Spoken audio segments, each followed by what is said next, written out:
Un mensaje para hoy. Un mensaje para hoy. Entonces, veamos aquí lo que he llamado el proyecto Edén. Cuando digo proyecto Edén, no me estoy refiriendo a la creación de Dios.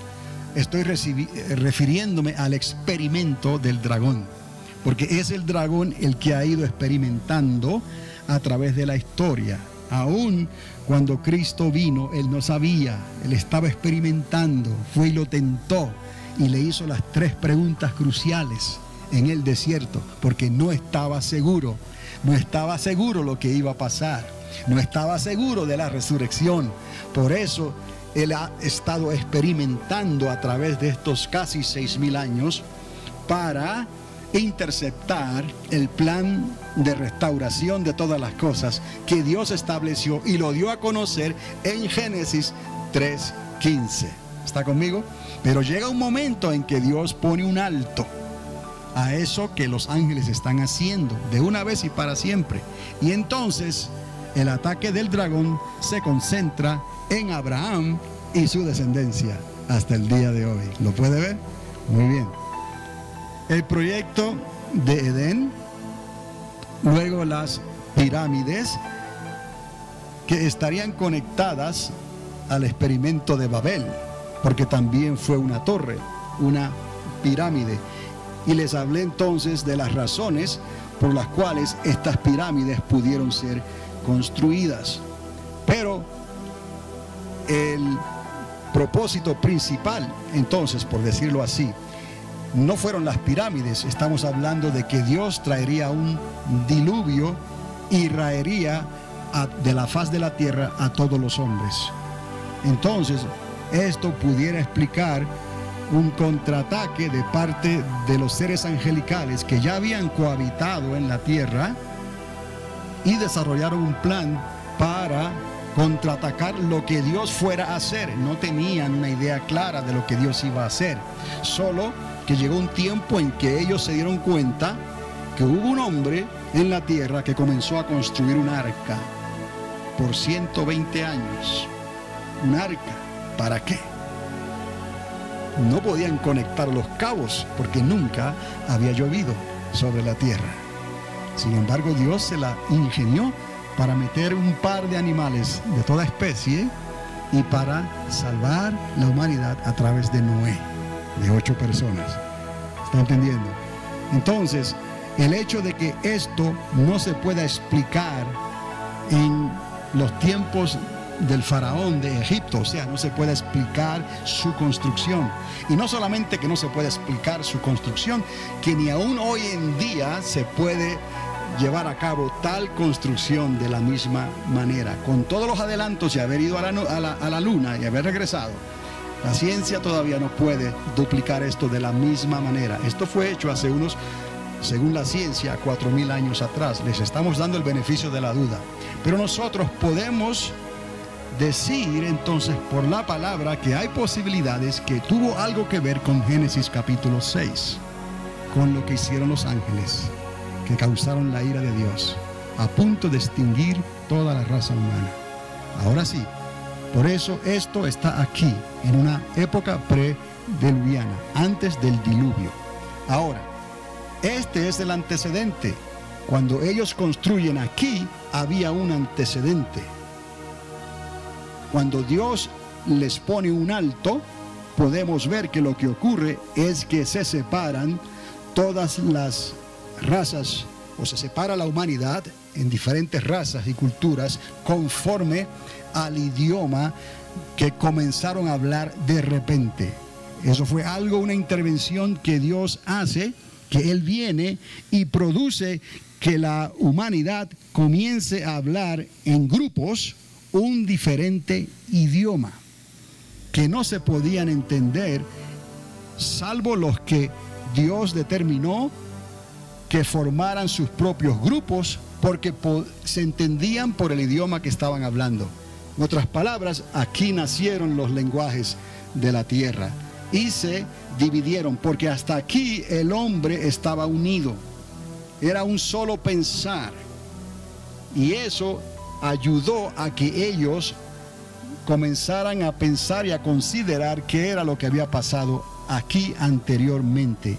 Y Dios vino, quitó esa posibilidad entre la raza humana y los dividió y los separó.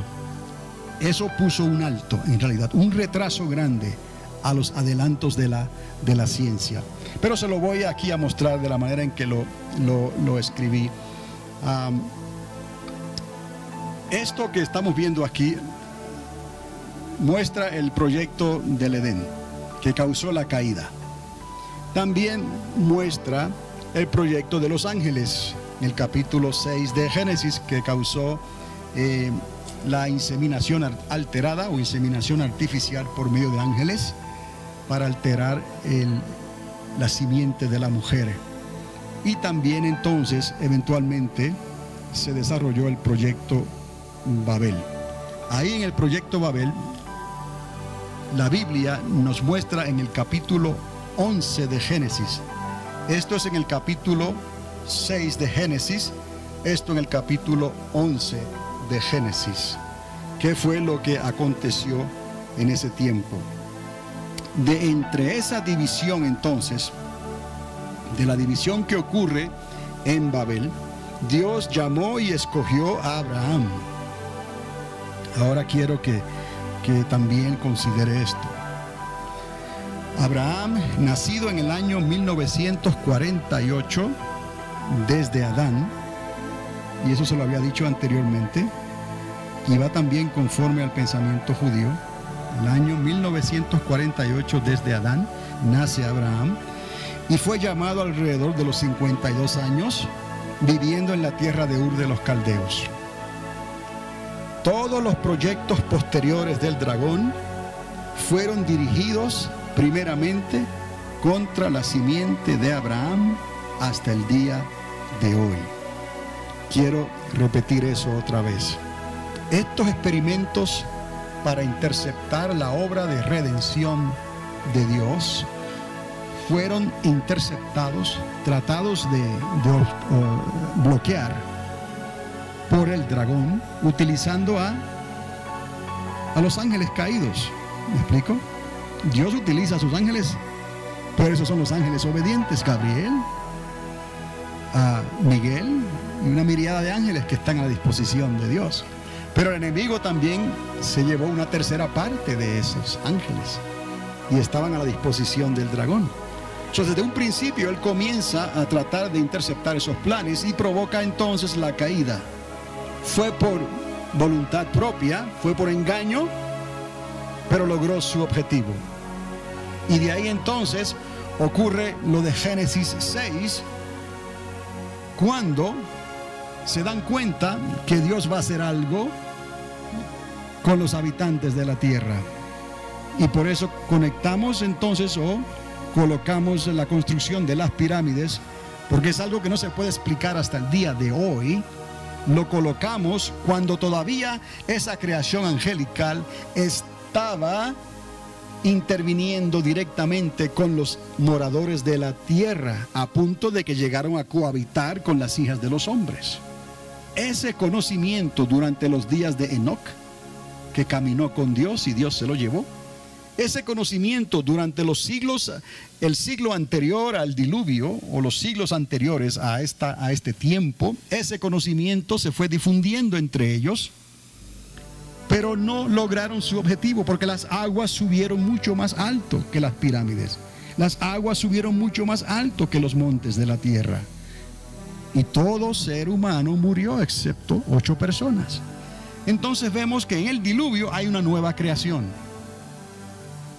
Y al poco tiempo del diluvio ocurre el proyecto Babel, la torre de Babel.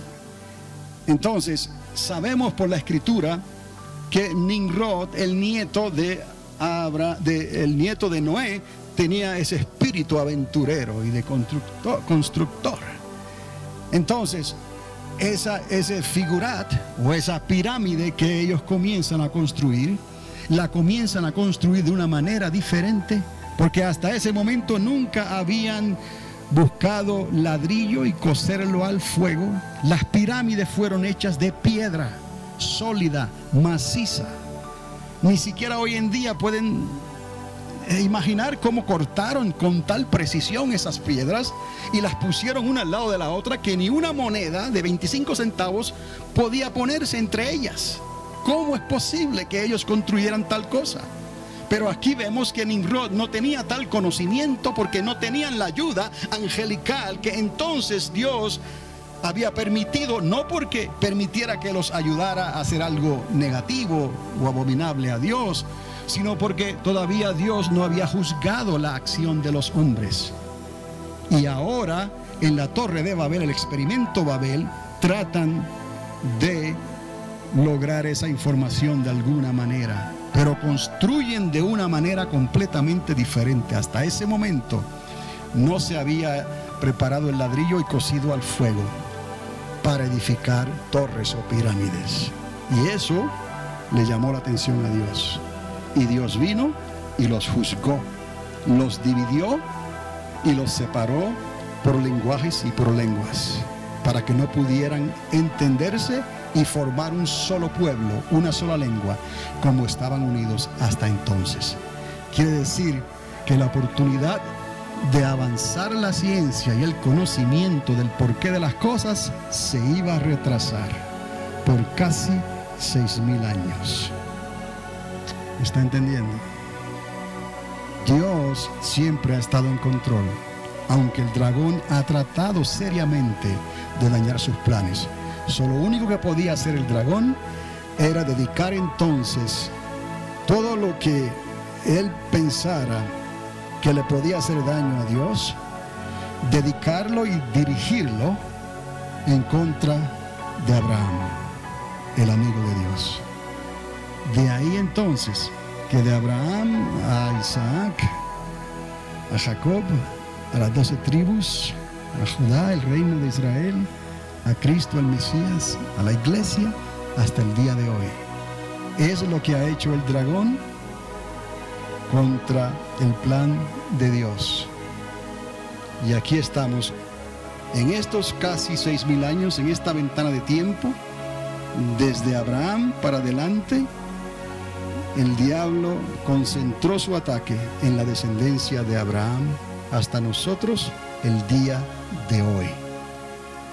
Entonces lo que podemos ver más adelante en el siguiente estudio, Dios mediante, es quizás hacerle la línea de tiempo de esos 6.000 más 1.000 años, que son 7.000, y mostrarle la eternidad de antes, la eternidad de después, y regresar y mirar entonces dónde estamos viviendo hoy y qué es la ventana de tiempo que falta, o la semana de 7 años, porque después de esa semana entonces viene Armagedón. Vamos a concluir aquí. Pero ¿qué es Armagedón? ¿Quién los reúne a ese lugar para la gran batalla? Bíblicamente, ¿qué dice Apocalipsis? ¿Quién los provoca? ¿Quién los reúne? Es por la provocación del dragón, del anticristo y del falso profeta. ¿Qué quiere decir eso? Que Armagedón es el último proyecto y experimento del dragón para interceptar el plan del Cordero. Pero el Cordero vendrá, pelearán contra el Cordero y el Cordero los vencerá. Ahora se pueden cerrar los libros de la historia, porque Él será encadenado, mandado al corazón de la tierra por 1000 años y luego será lanzado al lago de fuego eternamente y para siempre.